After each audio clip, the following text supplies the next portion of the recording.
Please welcome Alderman Ameya Pawar.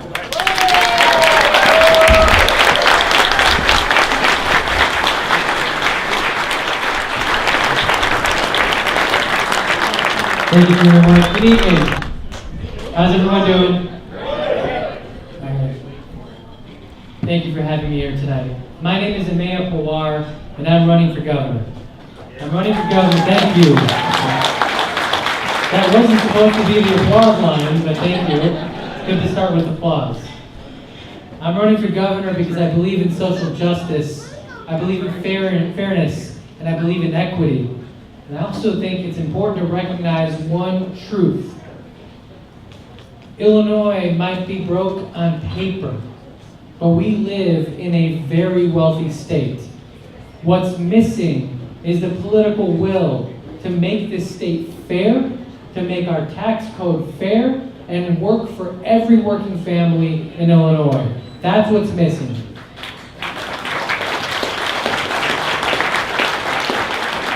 And all we keep doing is fighting one another over scraps. One community against the next. One university against the other.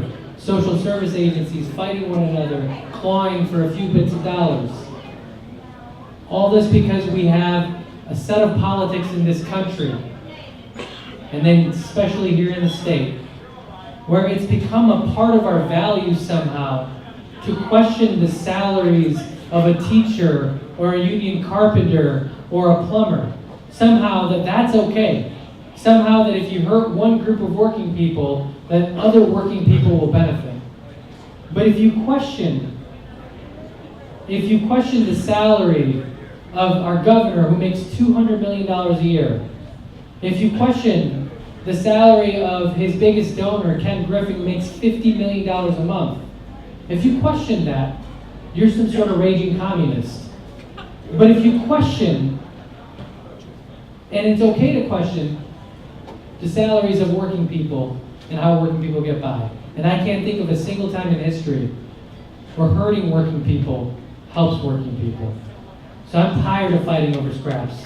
I'm tired of one community being pit against the next. And I know this because I've lived this in my own family. I'll tell you a little bit about my family's background. My dad was born in India under British rule.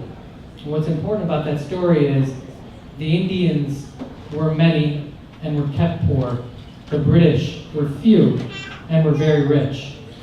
The British kept power by pitting Indians against one another based on where they lived, the religion they practiced, what they did for a living, what language they spoke. And they kept them divided. Countrymen, people who should be allies, divided against one another. And then I think about my dad's upbringing and what's happening in this country today, and what's happening in this state. Chicago is pitted against rural Illinois. Rural Illinois is told that the reason why everyone doesn't get their fair share is because Chicago gets more than theirs.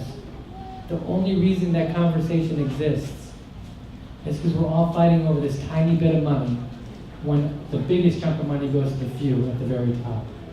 So Bruce Rauner, Donald Trump, the politics of pitting people against one another, it's called divide and rule. It's by design. It's so that we never look to one another as neighbors. But that's all we are.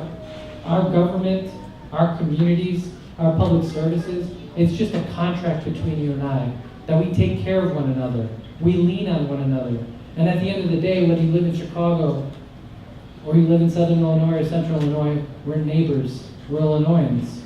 And we can't forget that.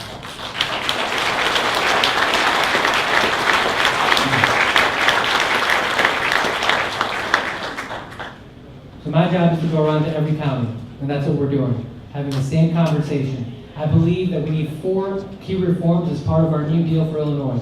The first one, we have to stop relying on property taxes for public schools. We need a progressive revenue source, progressive income tax, so that every school is funded fairly and equitably.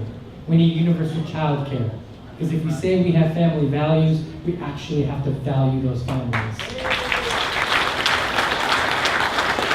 And we need a major jobs and capital bill, one that invests in communities, and especially in communities that have been left behind because of trade or automation or companies leaving or communities that just haven't seen the investment that they deserve over the last 40, 50 years.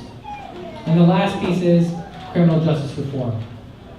We have to keep talking about it because we haven't invested in schools, we haven't invested in childcare, and we have not invested in jobs. So that's why we keep reacting to these problems. So going forward, what we need to do is enact a new deal with one another, just like we did after the Depression, just like FDR passed. We're neighbors, we're family. We have to start acting like it. Otherwise, we're going to continue letting a few wealthy people divide us and fight over scraps.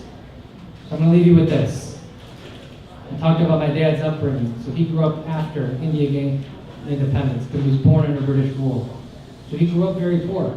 He grew up in a home without running water or electricity. He had typhoid as a little boy because he didn't have access to clean water. That left him standing at 5'2". I'm 6 feet tall because I grew up in Illinois, because I had food to eat, because I had access to medical care. I had a good education, and my dad was able to afford and provide us with the American dream. And he picked Illinois just for that reason. This is a great state. It just means that we have to make the wealthy pay their fair share, and most importantly, recognize that wealth is not evil. Wealth isn't a bad thing. I just don't believe we need to worship it. And if we stop worshiping wealth and come together around building a more fair and just state, I promise you, we will make sure that we return every community, not just a few, back to prosperity. Thank you so much, and God bless you.